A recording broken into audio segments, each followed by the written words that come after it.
Welcome to A Fork in Time, the alternate history podcast.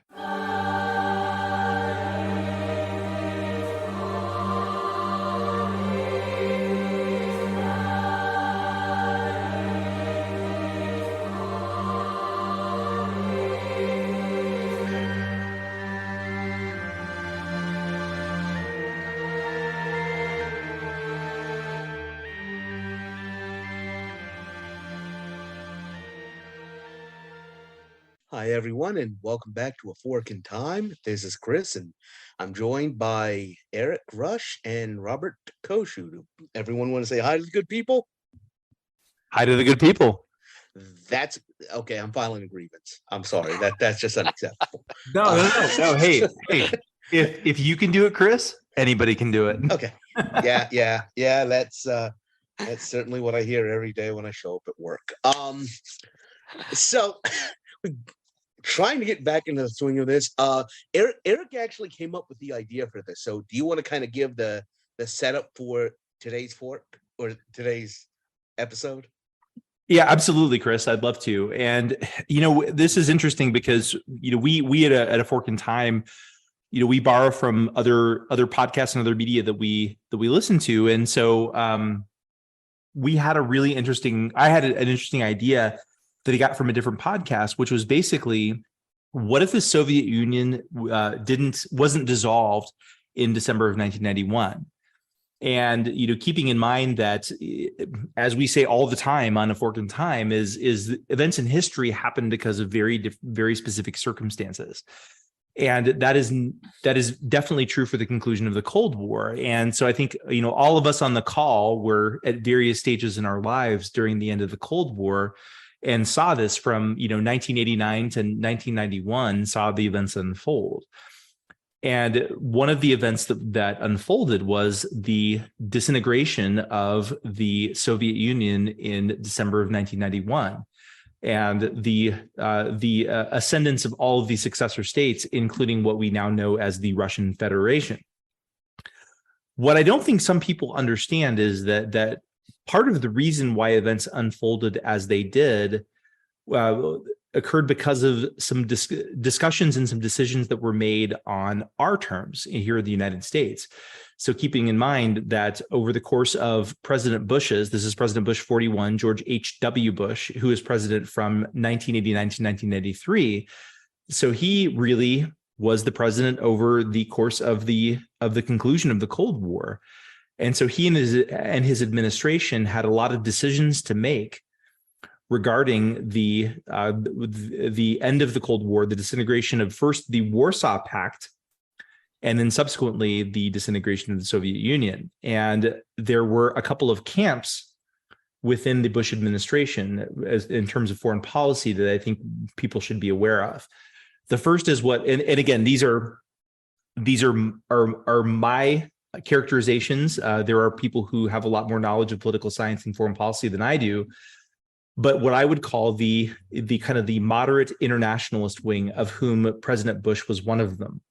And these would include people like Secretary of State James Baker. These would include I think he was National Security Advisor, Brett Scowcroft. Is that correct? As he was correct. National Security Advisor. And they were very much on the internationalist side. And what my perception is they craved stability more than anything. And in the interest of stability, they would have found the persistence of the Soviet Union as a political entity to be acceptable under certain circumstances, because they wanted stability. But then you had another wing, and these were people like Paul Wolfowitz and Dick Cheney. And I can't remember Paul Wolfowitz's role within the Bush administration, but Dick Cheney was Secretary of Defense at that point. And they were very much in what we would have eventually called the neoconservative wing of the Republican Party. And they were very much in a sort of a let it die framework to say, the world would be better off if the Soviet Union didn't exist anymore, and that we as the U.S. as the world's lone superpower would deal with those ramifications. If I could, I think this is one interesting policy departure between the Reagan and the Bush administrations. I think the Reagan administration very much was listening to those early neocon voices and openly confronting and attacking the Soviet Union. Agreed. Yeah. Agreed. Wolfowitz Yeah. was Undersecretary of State. Undersecretary of State. Okay. Thank you, Rob. Yeah. Defense. My apologies. Misspoke. Undersecretary of Defense. Yeah, so we had some very clear camps, and I agree with you, Chris. I agree completely that it was very much more of those voices being louder in the Reagan administration than the Bush administration, which I think the Bush administration was a more moderate and a more cautious administration than the Reagan administration. And I would also argue that was very much a positive that befit the time. You know, we were talking about this. We were talking about this off podcast. Is that, you know, we're not a political podcast, and so we try to report neutrally. But, you know, I will say that, you know, I tend to view Bush 41, George H.W. Bush's presidency very positively, because I certainly view him as a very stable and steady hand during a very important time of transition where we if we hadn't had that, it could have turned out much differently. And so, you know, so I think we have those sorts of things in mind when we're kind of proceeding with the rest of the discussion. But so you had two camps within the Bush administration while things were proceeding in the Soviet Union.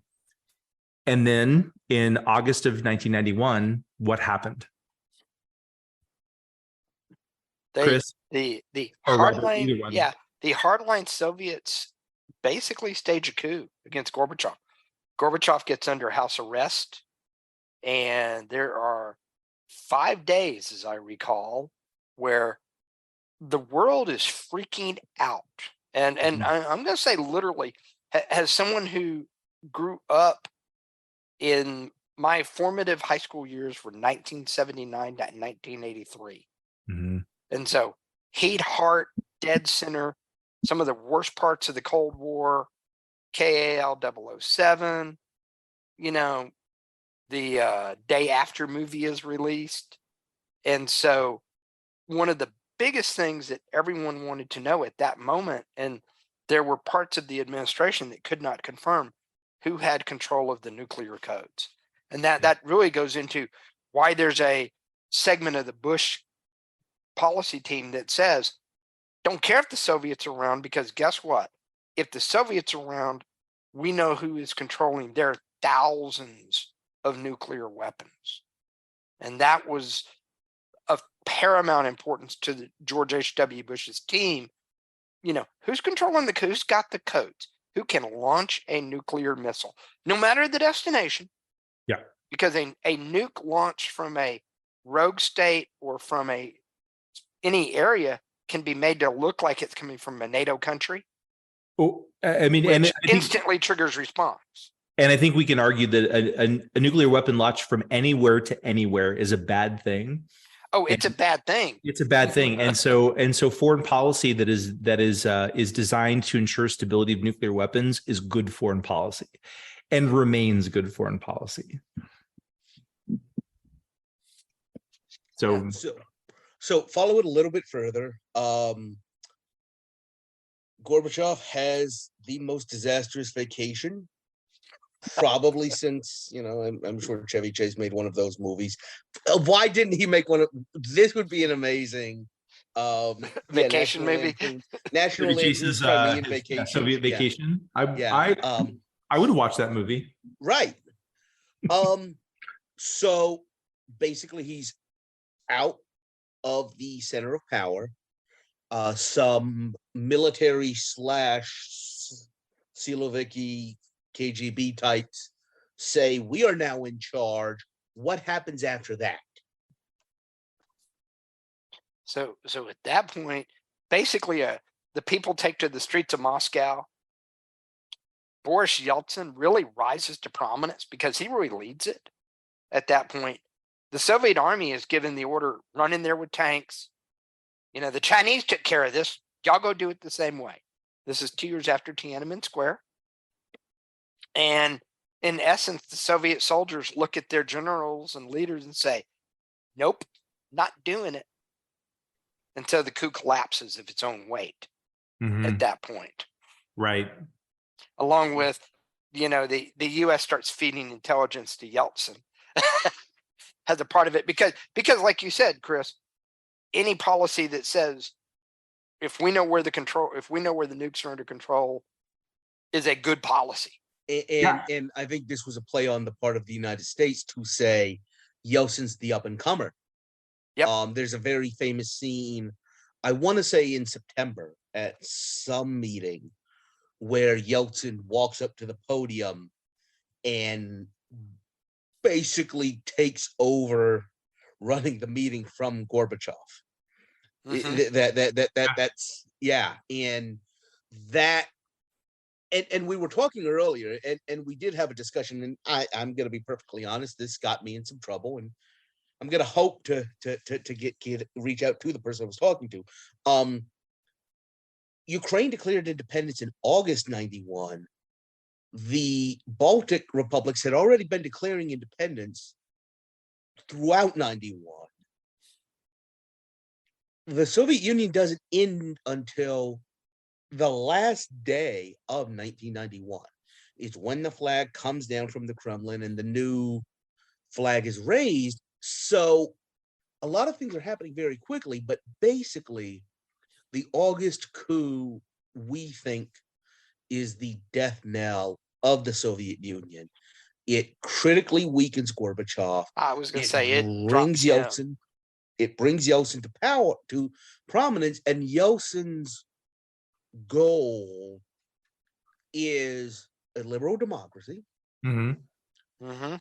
but of a I'm not even going to say much smaller, but of a smaller political entity that is Russian, right? As opposed to the greater Soviet Union. We're all in agreement there. Oh yeah. So what happens? What is our fork? What changes in this chain of events for us? Well, I think because we know that what crippled Gorbachev fatally, at least politically, was the coup. So if we could prevent the coup from happening, knowing that in the U.S., so our foreign policy goals include nuclear stability, which again, that's a great goal. I think we had kind of secondary goals of promoting liberal democracy, and yes, that's a goal for the U.S., but that's always a secondary goal over both stability and our own preeminence. And economic trade liberalization as well, not just economic trade liberalization. Yep, exactly. And so I think those are our priorities. And so if we can achieve those goals with Gorbachev that we already knew, we would. But especially with because we know him, because this was a nightmare scenario for so many people. Of a breakup of the Soviet Union. That's nightmare scenario now when you have when you have the proliferation of nuclear weapons into other states. Pakistan comes to mind.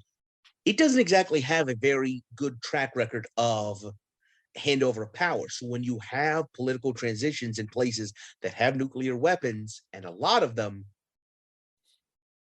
if they get lost or things happen, that's a bad thing. That's a bad destabilizing political change. Yes, absolutely.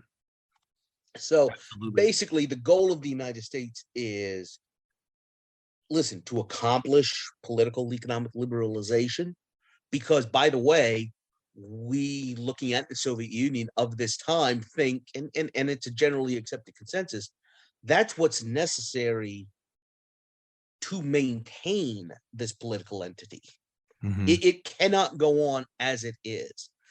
We talked a little bit about China right now. China is right now beginning its economic reforms because it realized the old economic system can't really sustain itself. True. That's true. Well, and I would argue that they'd been slowly happening over the 80s with Deng Xiaoping. Yes, yes, absolutely. So what is the actual nuts and bolts of how we change the coup? Well, I think there are two things, and I think Robert, you had some thoughts on I had one. one of the parts of this, and then I'll fill in the gaps on the other part. Okay. So one thing that happened, and it's kind of a little known piece, that General Chi Haotians, who was a high general in the Greater Chinese People's Liberation Army, he visited Dmitry Yazov, who was one of the leaders of the coup. So, and this was right before the coup happens. He goes in to visit him, and there is much thoughts that China had some foreknowledge that this was fixing to go down. And by the way, China was cheering it on. And probably some of the advice he gave them, especially based on what we saw the initial Soviet military response to the coup being, was, dude, it's not a problem if your people revolt and they give you a hard time. Look what we did with Tiananmen Square. Remember, this is 2 years from Tiananmen Square, which is from a Chinese perspective, glorious victory. You know, the rest of the world remembers the guy standing in front of the tank, but from a Chinese perspective, it's a glorious victory because we stopped it. We stopped the revolution. And so, dude, all you got to do is follow along with that. And the other thing I'm thinking about is Poland. Yes. In the early 80s, also did something very similar where and Lech Walesa goes under house arrest. Tanks roll in, everything calms down. So this was kind of an established playbook. They didn't have to dig deep to find this on the shelf of ideas. No, they didn't. So and I think at that point there are two things that happen here. A, because the KGB has it bugged, because you know KGB bugs everybody at that especially point. Paranoia. It's not just paranoia. Is when you have foreign military generals coming to talk to your own generals for the very reason of the conversation we're pretty sure is taking place right here. If there's any room that is bugged in the entire Soviet Union, it is going to be this one. True. Yep. So they hear about it. So Gorbachev swoops in and shuts it down immediately. Yep. You know, at that point, it's like, nope, we're done. And also, if there's any hint of this happening residually, or if there's any sort of hint of instability, then I would argue that under those circumstances, our intelligence could start feeding Gorbachev the same way we did Yeltsin, because we fed Yeltsin into intelligence. And, you know, that's part of the reason, you know, and, you know, credit to Yeltsin. He did a lot of, you know, really interesting and brave things during that time, but he also did that by being an intelligent consumer of our intelligence. Well, again, but you know, we gave Yeltsin that intelligence because we knew he was the up and comer, and we knew Gorbachev was politically dead. Well, and at that point, we thought he may be physically dead. You know, we didn't know. We had no idea at that point, and so we kind of had to pick our horse. And he seemed like the best bet to provide stability. And so, what if that weren't the case? What if this was the kind of the hint of the coup that Gorbachev shuts down, but yet we're still concerned? You know, do we start feeding Gorbachev some intelligence? I think we could. I think we absolutely could. I think it's well known. I think that you know, President Bush and Gorbachev had a good relationship. You know, Prime Minister Thatcher and Gorbachev had a good relationship. And so I think that it could be argued that, you know, some intelligence would have gotten his way and could have improved the stability at that point. Oh yeah, I think that if the Five Eyes gets, and the Five Eyes is the U.S., United Kingdom, you know, basically the top NATO guys, Canada and Australia, if they get any inkling at all of this going on, they're going to call Gorbachev and say, because remember, point number one is, do above all else, what do we want to know? Yep. Where are the nukes? and who's controlling them. And in a coup scenario, there are multiple bad variables, for lack of a better term. Yep. Agreed. So Gorbachev steps in. Mm-hmm. He retires some people. He transfers some others. There's no August coup. No August coup. Now, I do not think that I think the internationalist, the realist faction within H.W. Bush's administration was realistic enough to not spike the ball over Eastern Europe. They would not have publicized any of this support for Gorbachev. Most of it didn't come out until most of what we know now came out years later. Right. Yeah. It was not common knowledge at the time. There were a lot of behind the scenes talk. And so we've got an IOU. We know it. Gorbachev knows it. Nobody else knows it. The United States very much keeps this under wraps. Mm-hmm. But what do we do with this change in relationship? What do we try and what's the outcome we try and kind of steer things towards?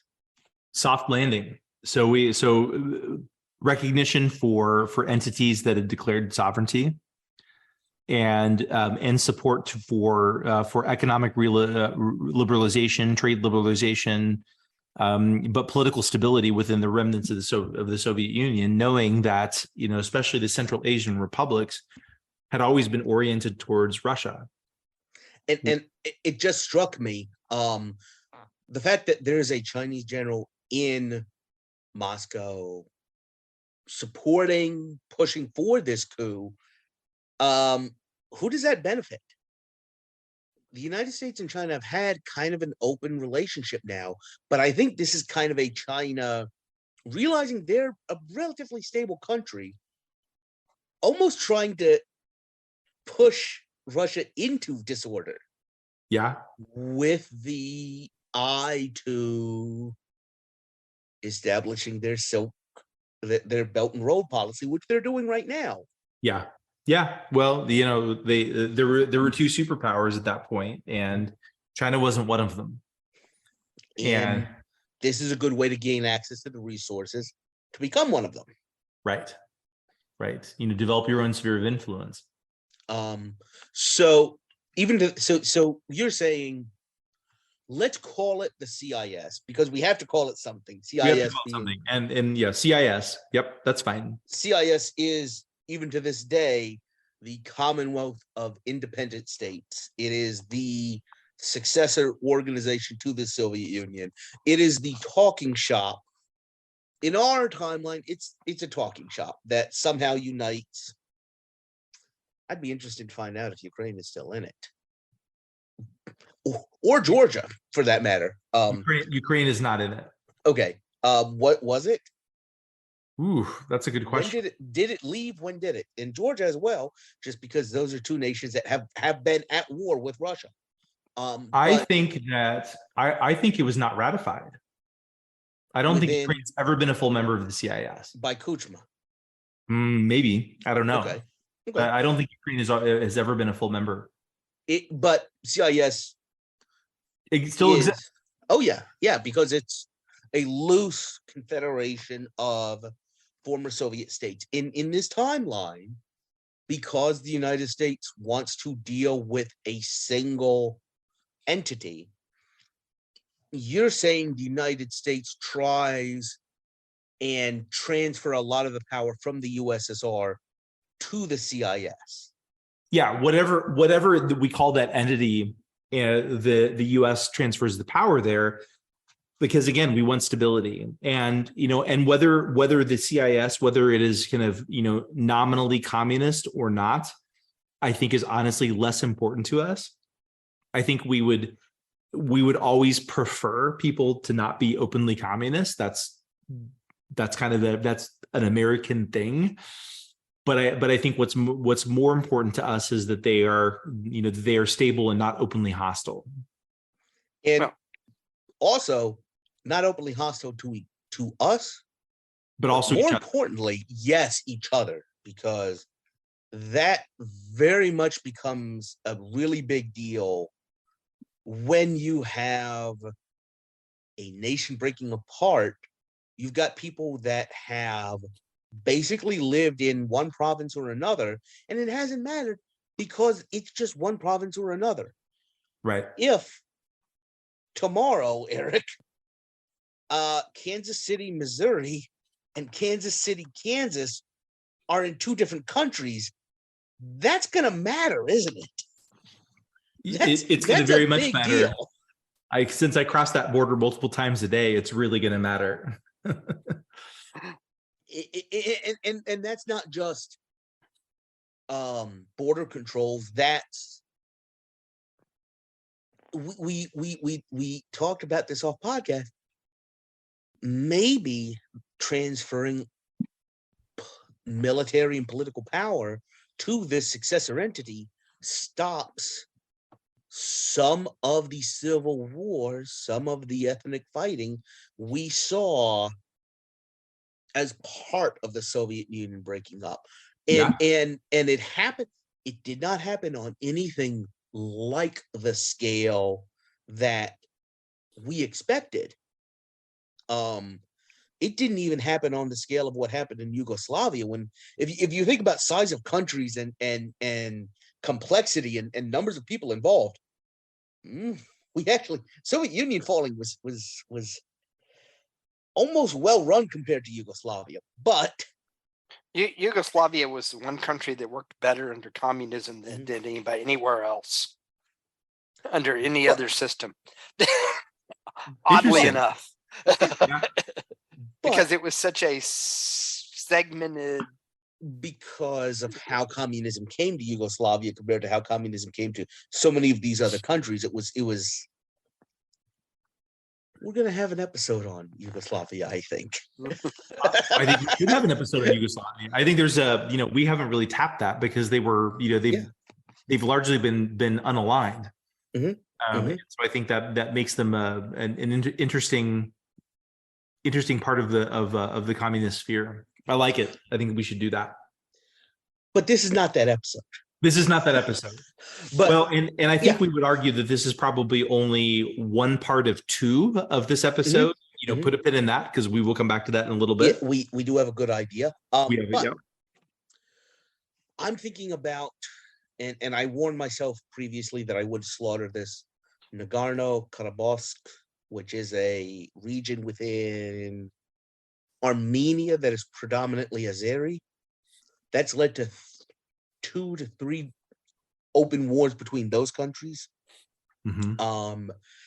There's been a war between Russia and Georgia. There's been multiple wars in Chechnya. There's a war going on right now in Ukraine, largely over people wanting to live on one side of a border or another. This was an interesting point that I brought up earlier, and I love it, and I mention it all the time. Who drew the border, the eastern border of Ukraine right now?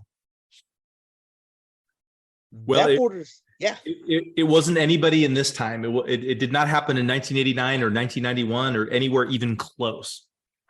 It was pre-World War II even. Yep. Chris, you want to? We're burying the lead a little bit, Chris. Yeah, I know. I did. Well, to be fair, I was the one that sat there smiling while you guys guessed every Russian leader between Gorbachev and Well, and that's actually a good aside. Is we talk off podcast for a little while before we start recording, and a lot of times what you're hearing is the collective wisdom of the group of us, and this is very much one of those times when what you're hearing is the collective wisdom of the group of us. And Robert and I had guessed probably, what do you think, Robert, like 6 times on who it was, and we were wrong. I think we ran through every Russian leader from. I think we did, but Chris had the right answer, which is Chris. You left off Chernenko and Andropov. Okay. Did nothing with it. We're always going to leave them off because they're irrelevant except for that they died. Yeah. It wasn't even a Russian leader. No, it was not. And by the way, I'm not even going to die on the hill of it being these two people, but it was Ludendorff and Hindenburg.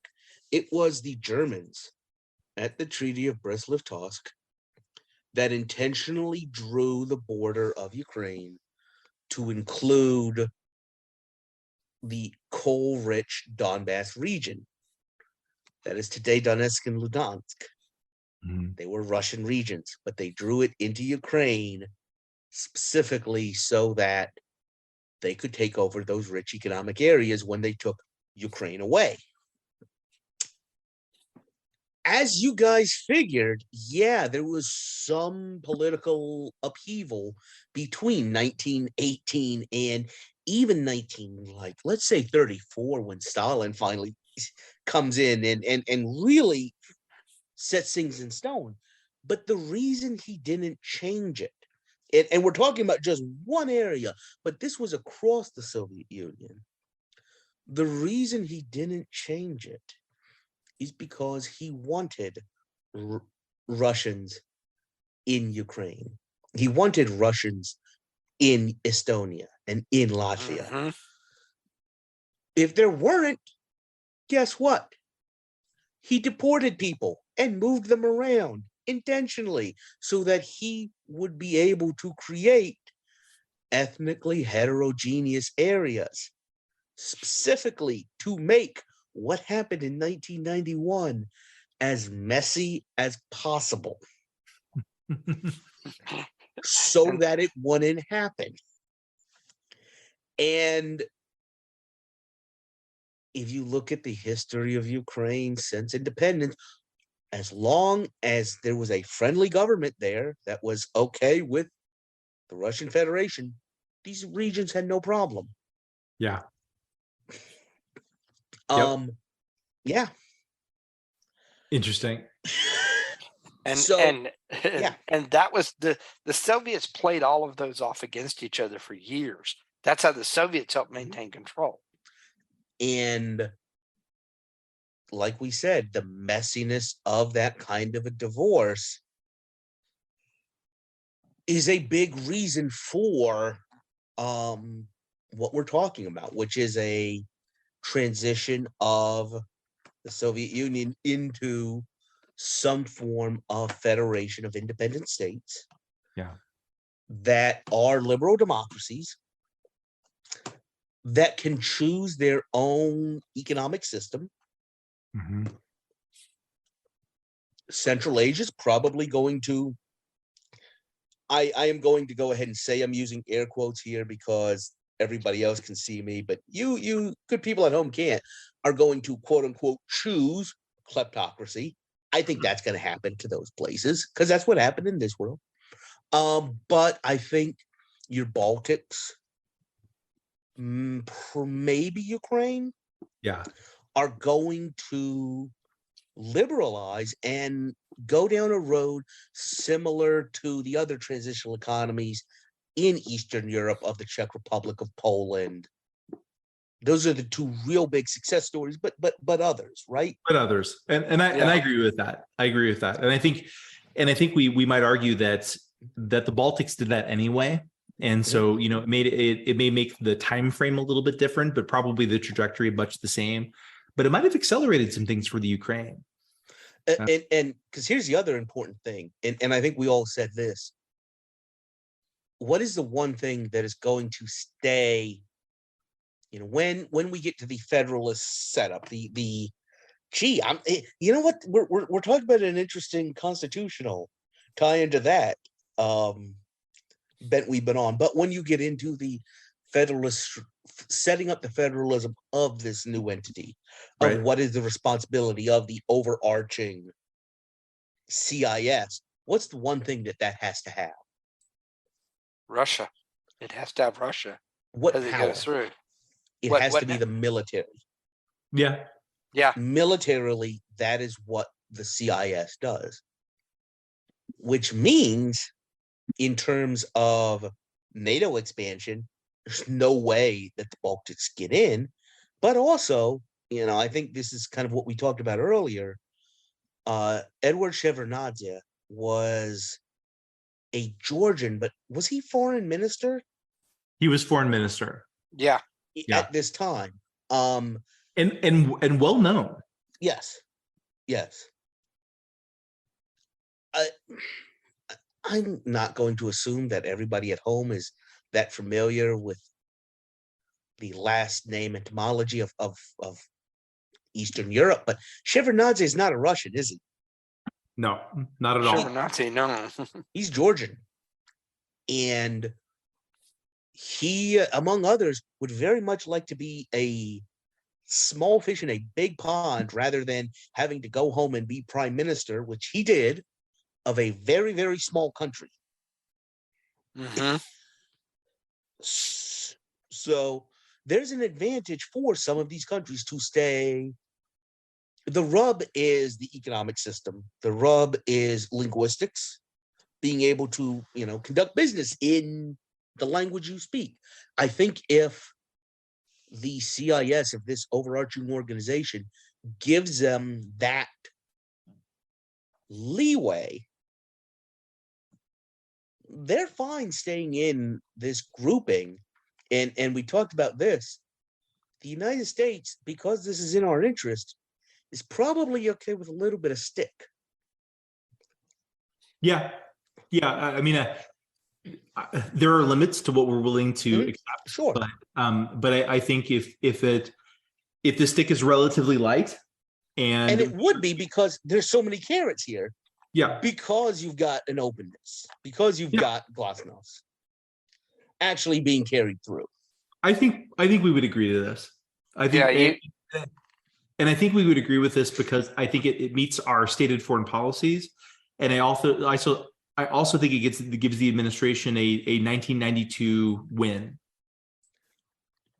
You think that this gives them a win in 92? Yeah, domestically, U.S. politically. Yeah, I think potentially it could give U.S. a win in 92. Yeah. Interesting. Let's shift to that and talk about that for a little bit. I'm not sure, but I want to hear you out on what you say here. Well, a couple things. And, by the way, this was not discussed off podcast. And I have another long-term consequence question. So we're going to bounce after this. Yeah, we're going to freeform a little bit, and so it's 1991, and we have foreign policy success, and this is true in our timeline. But let's presume that we have an even more pronounced foreign policy success. Let's assume, for instance, that that we have, and I don't even know that the public cares so much about the persistence of the Soviet Union, because I didn't see it coming. Again, I was 12 when this happened, and so that that weighs into it. But I think what we wanted is we wanted to continue the Pax Americana, and I think you could argue that in some ways this it extends that even further. So we have greater stability, less international turmoil, and what was the nature of our recession in kind of 1990, 1991? What was the nature of that recession? Why did it happen? 91, 92. Well, it would be more 1990. It was sort of post Gulf War. Mm-hmm. So why did it happen? 1990. Mm-hmm. Pre-Gulf War. Yeah, 1990 went for 8 months. I was trying to remember that mild. Because the invasion of Kuwait was August of 90. Yeah, this is before that. Okay, fine. It's the end of the peacetime expansion. So basically, it kicks off because of, I'm trying to remember.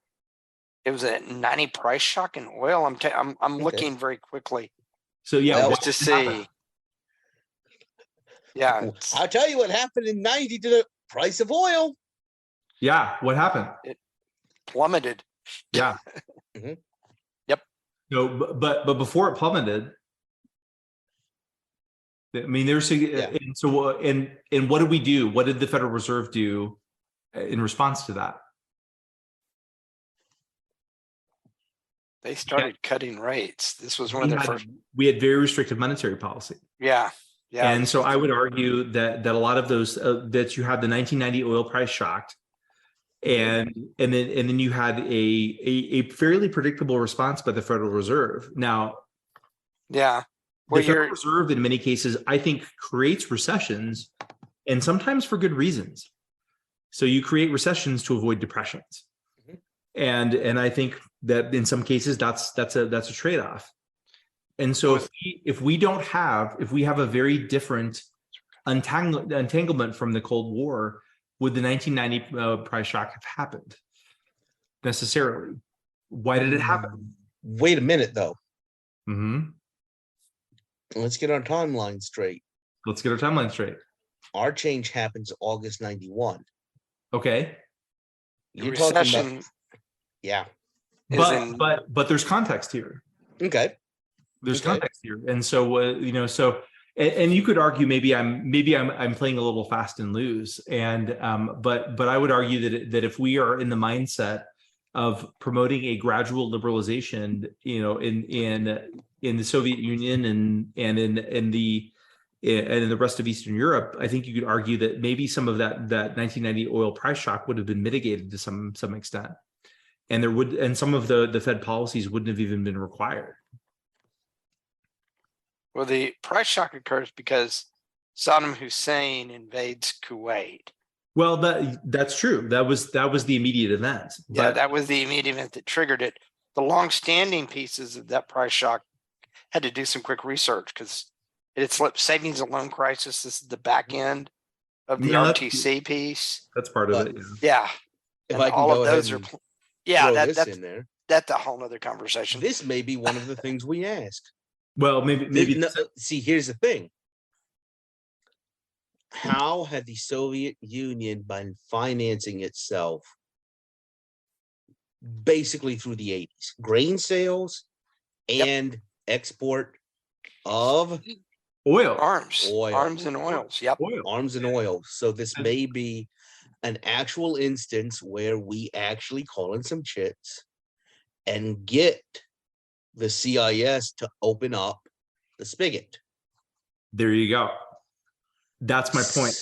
Okay. And so you have so you mitigate the oil shock in some degree. The Fed is not required to have as restrictive of policies, or it can reverse them quicker. I do think because of the time we're talking about, they would have to put them in 90, but they can do something about them in 92 because of the new Q4 91, Q1 92. You could reverse a lot of those. I agree, Chris. I think that's right. Okay. So let's say. So here's another long-term one then. Based on that, we'll freeform a little more. Since we've got the carrot, we get Russia to open the oil spigot, so we shorten the recession and the after effects of the recession. Bush is already Mr. Super Popular. The only reason Clinton wins is because read my lips, no new taxes, and there's a lingering recession. And yeah, you're right, Eric, what you said. It's the economy, stupid. There is no economy, stupid. So does Bush get a second term? He does. Because, by the way, when you initially were talking about the foreign, I have to say this, you've changed my mind. When you were talking about the initial foreign policy implications, I found it laughable that the average American voter would have cared about how the CIS happened, what happened there, compared to the outpouring of our troops came home and we finished the Vietnam syndrome. And if that wasn't big enough to do it, none of this kind of Kissinger-esque backroom diplomacy would have happened. Right. But it actually affected pocketbooks. It affected pocketbooks. And I think that is a real possibility to change. Yes. So I think you have a very shallow and a very short what we'll call the 1990 to late 1991 recession on the back of some pretty significant foreign policy wins by Bush. And I think by November of 92, I think you have a healthy economy. I'm not even and so you have a healthy economy, and I would argue not only does that ensure Bush a second term, I don't think Perot even happens. Because I think Perot, and well, guys, we're getting in the weeds here. But if you're listening to Fork in Time at this point, you love the weeds. And so I think that the what resonates with Perot in 1992 it does not catch on. And so I think you have a pretty typical election between a Republican who's fairly popular, and I think you've got a Southern Democrat who is honestly kind of fighting for his political life. And I think in 92 in that instance, I think Bush wins in a cakewalk. Or does Clinton? But I don't even think Clinton runs. I think Clinton has enough political savvy about him. Say what you will about Bill and Hillary Clinton, and I will throw them together. They are political chameleons with knowledge of politics that far exceeds most. Okay, I think Bill reads the tea leaves and says, "Nope, this is not my chance." I distinctly remember a SNL skit in early 92 about the Democratic primaries. And the entire premise of it is a bunch of candidates on stage running to be the person beaten by George H.W. Bush. Yep. So here, I agree, and so I'm gonna back because I said Southern Democrat.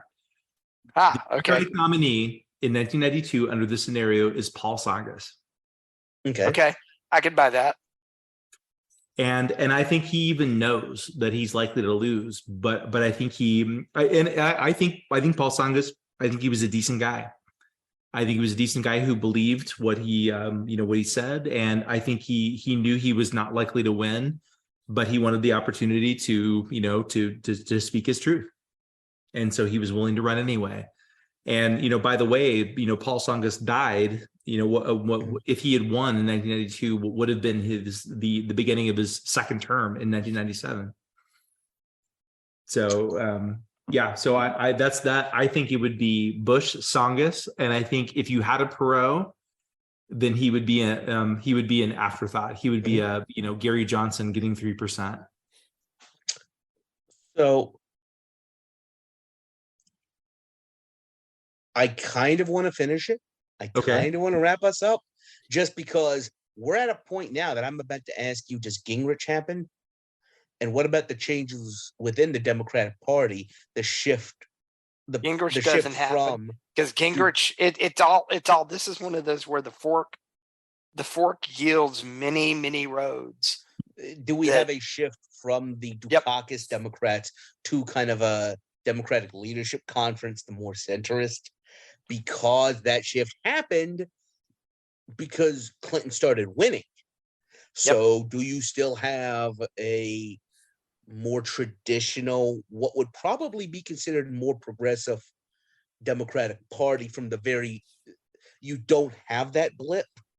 You don't have the blip, and Gingrich never happens.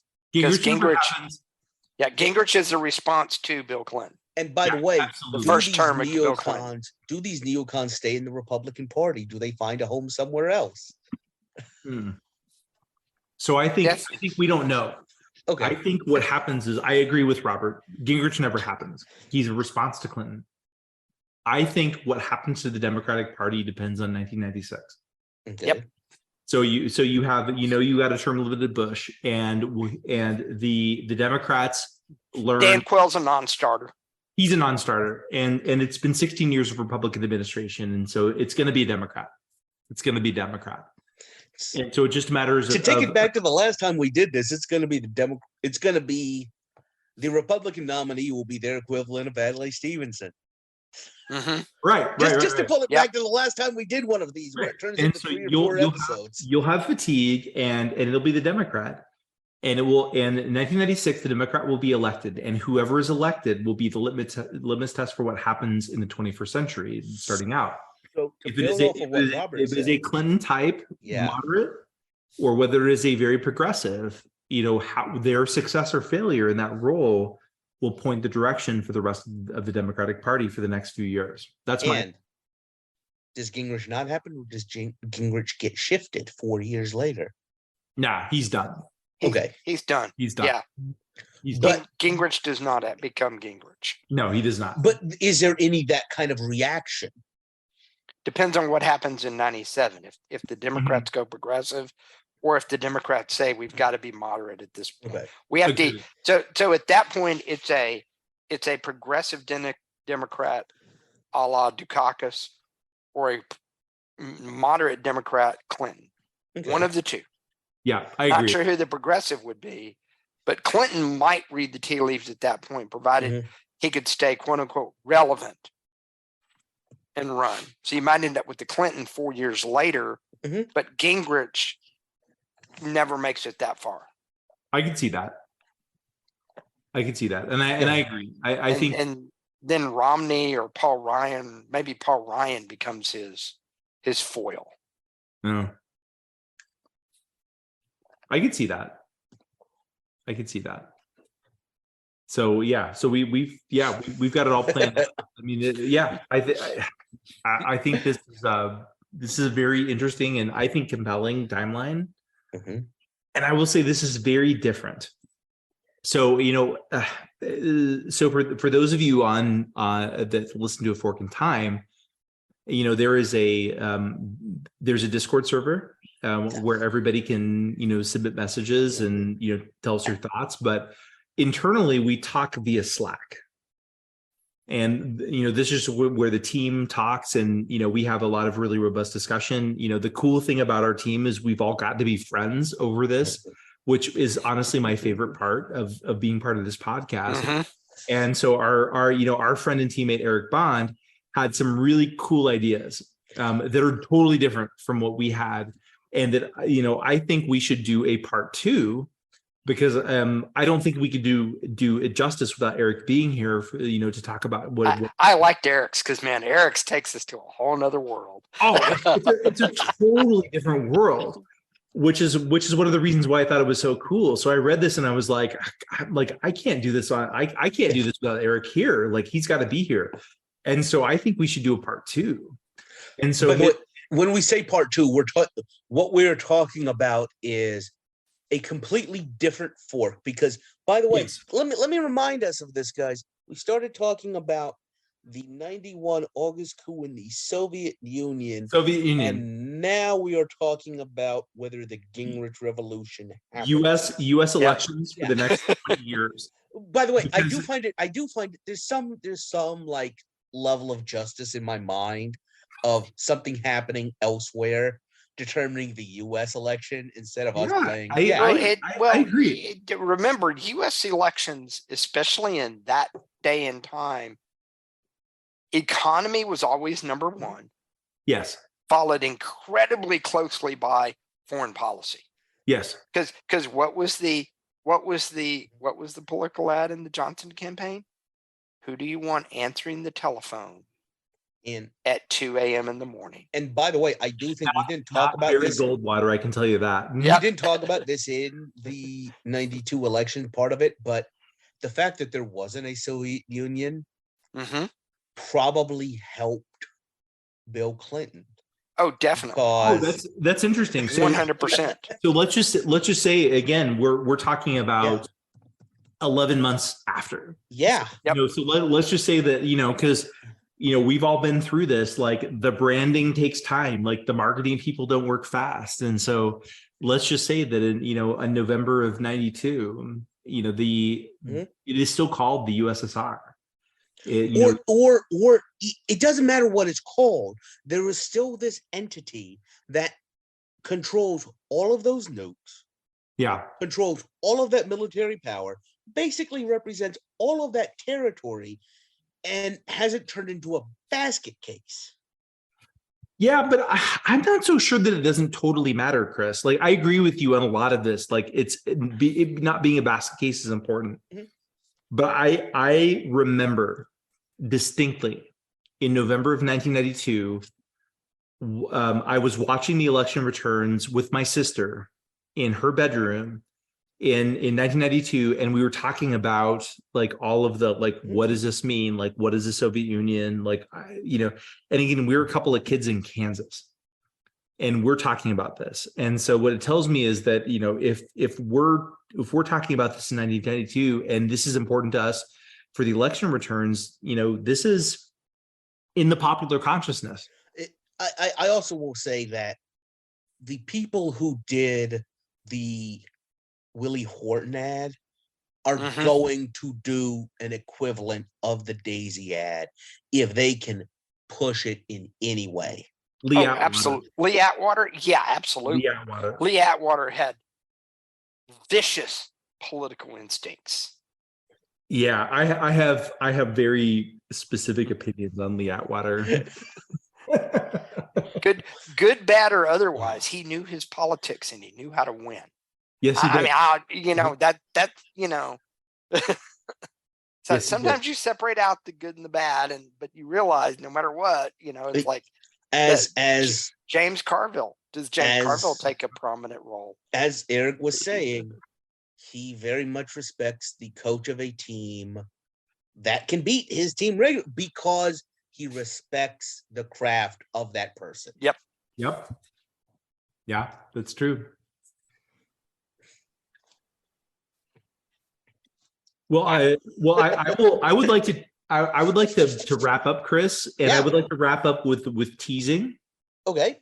A little bit of our friend. Before you do that, Eric. Yeah. Yes, please. And I'm going to wrap up with, if anybody wonders why this was such a worrisome moment in history, I would recommend a movie called By Dawn's Early Light, where Soviet renegades launch a missile from just inside the Turkey border that the Soviet Union interpreted as a NATO attack. Mm-hmm. It was a movie released oddly enough in 1991. Yeah. And it is available on YouTube because that literally explains why this was such a worrisome moment in history. Thank you, Eric. No, I think you're exactly right. And I hadn't heard of this movie, but I'm going to probably watch it in the next couple of days because I'm interested in this as well. Because that was a worry of a lot of us, and that was one of my worries during the coup is, who's in control, because I grew up in the 80s still being very worried about nuclear war. And so I think that's a really good message. So thank you, Robert, for that. I would tease part 2. So hopefully Chris and Robert and I will be back, and we will be joined by our other friend and teammate, Eric Bond, and hopefully other members of the Fork and Time podcast. Is a different fork. And so Eric had the idea, and this is prior to our fork, is the death of Konstantin Chernenko. There was an acting chairman, and his name was Vasily Kuznetsov. And hopefully maybe there's somebody that's better at Russian pronunciation. Kuznetsov. Kuznetsov. You got close. Yeah. Kuznetsov. It's funny that he has that name because there was a famous marshal that beat Napoleon that had the name Kuznetsov, and at the end of World War II, Stalin starts naming the operations. One of them was Bagration, which was another marshal against Napoleon, and Kuznetsov was one of the others. So, Chris, you are now in charge of Russian pronunciation, because clearly I'm not very good at it. So this is a person who had retired, and in favor of Gorbachev. And so, but what if he didn't? What if he agreed to be a caretaker for a few years? And in our timeline, he died in 1990. So let's assume that doesn't change. And Gorbachev takes power in 1990. And so you have a very different late 80s in the Soviet Union from 1985 to 1990. What happened? So this Kuznetsov is a clearly a very competent, a very experienced diplomat, and kind of party administrator, party leader, and so he is nobody's fool, and so he will, but he is much more of a hardliner than Gorbachev is. By the way, where did he study? In the United States. At Carnegie Mellon. When I read over it, it reminded me a little bit of Yamamoto. He's very, a little bit like Yamamoto. Very much so. He's very good comparison. Both in his education and his orientation, in that, like Yamamoto, he is both very much a hardliner, very much nuanced in his approach to things. Because he understands the capacity of the United States. Correct. In a way that people who, you think a metallurgist who studied at Carnegie Mellon would understand the productive capacity of the United States. And he does. So I think that is a great place for us to end with that little teaser, and we will pick this back up on a different episode when our friend Mr. Eric Bond, who is now very much involved in his theater production. So he is involved in the last 2 weeks of the Something Rotten rehearsals. So for anybody in the Phoenix area who is looking for something very enjoyable to do, please check that out. Because our friend Eric Bond is a very talented thespian. And so we hope that you will support him and support his colleagues. But we will pick this back up when Eric is available. So with that, want to plug Slack. For anybody interested, reach out to us there. We do talk there. We welcome ideas. We welcome discussions there. Anything else anybody want to close on? No, I think this has been great. Great. All right. Eric, if one should come to a fork in the road, what should they do? They should probably take it. All right. Look forward to talking to you guys next time.